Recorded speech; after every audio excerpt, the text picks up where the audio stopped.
Hey friends, today I would like to talk about the origin of Quran. Quran, where did it come from?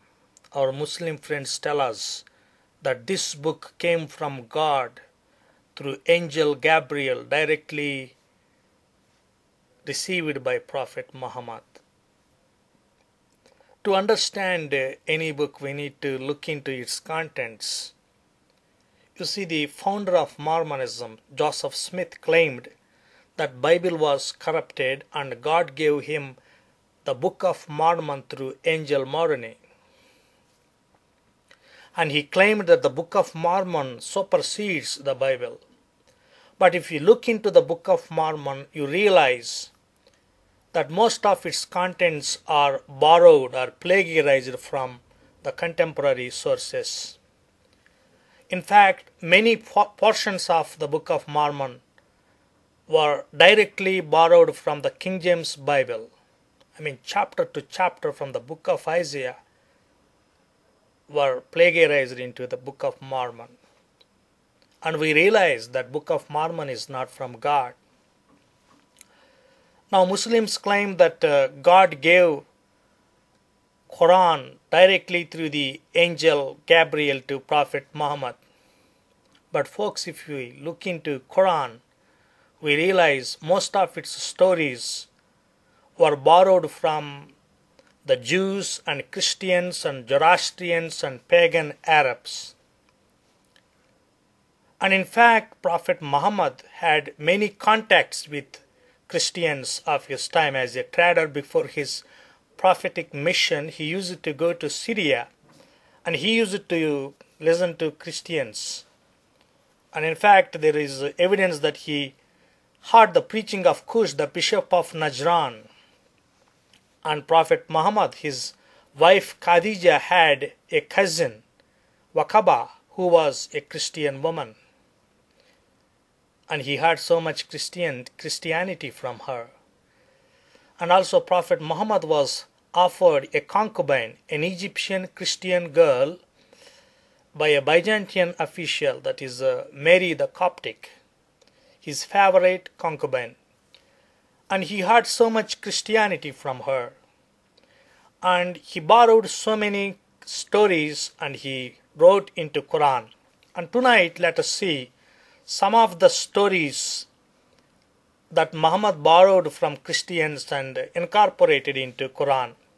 The first one is the companions of the cave. You see, folks, in Surah 18, we read about seven Christian Angermen in a cave. And these seven Angermen actually were Christians.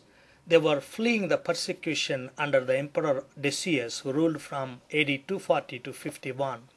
These seven Angermen, they fled and they went and they took shelter in a cave.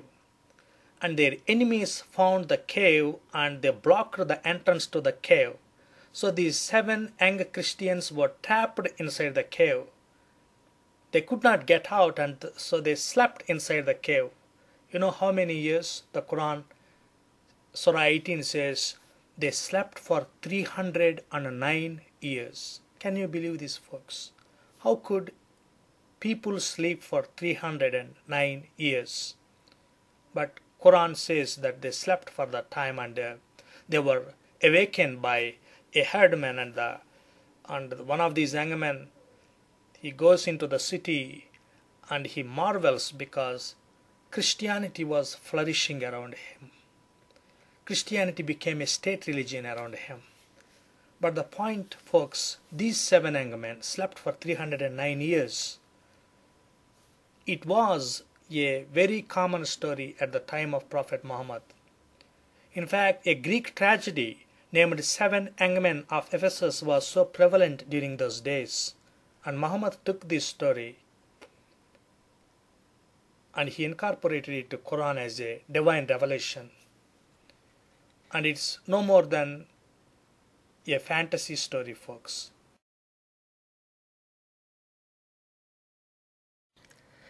Now, Quran has so many things to say about Mary, the mother of Jesus. In fact, there is a surah named after her, the Maryam, Mary. See folks, in Surah 19, Mary is described as the sister of Aaron. And in Surah 66, Mary is described as the daughter of Imran or Amram. You see, Mary, mother of Jesus, is described as the sister of Aaron. But you know, Aaron was the brother of prophet Moses. If you read the book of Numbers, chapter 29, we see that for a Levi, a family of Levi, there is a husband and wife, Amram and Jochebed. They have 3 children, Moses, Aaron, and Miriam. So Miriam was the sister of Aaron. But why did Prophet Muhammad say that Mary was the sister of Aaron?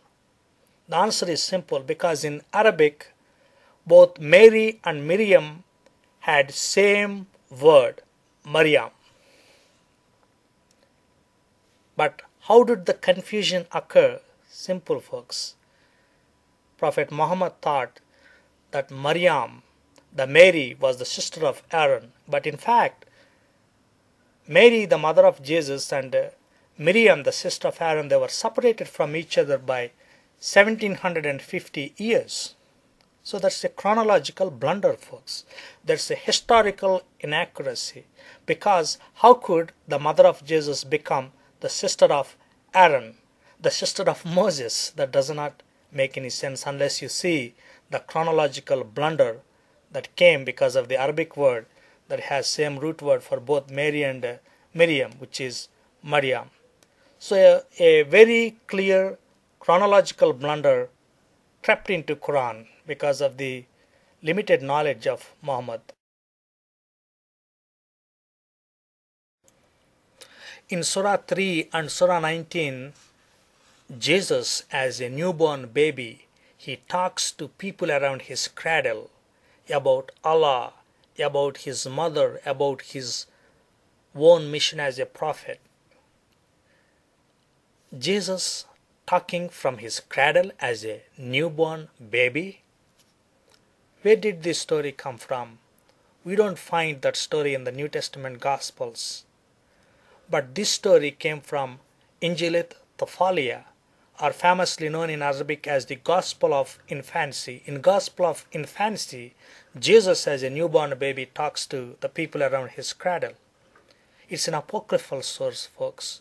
It was rejected by early Christians because this apocryphal source came from Gnostics who were influenced by Eastern philosophies like Buddhism. In fact, in Buddhism, they have this story in their book Foshahin Shanking. In Foshahin Shanking, that's a Buddhist book in which little Buddha, as a newborn baby, he talks to people around his cradle about his mission to save the whole world. So when the Gnostics heard this story about Buddha talking to people around his cradle, they just substituted Jesus in the place of Buddha and wrote the Gospel of Infancy. And in the Gospel of Infancy, Jesus talks as a little baby, as a newborn baby to the people around his cradle. And this apocryphal source, that story came its way into Quran because Prophet Muhammad, he heard this story from some people, because in the Middle East in which Prophet Muhammad lived at that time, the apocryphal stories were so prevalent around him. So this apocryphal story made its way into Quran. So what is the final word of God, Bible or Quran? You see, folks, as I mentioned, Quran got so many of its stories from Christian apocryphal sources, so it cannot be trusted as the word of God. But the Bible is so unique in its contents, in its prophecies, in its stories and its doctrines, and we can trust Bible, folks. And join me next time for part 2 of discussing the stories in Quran from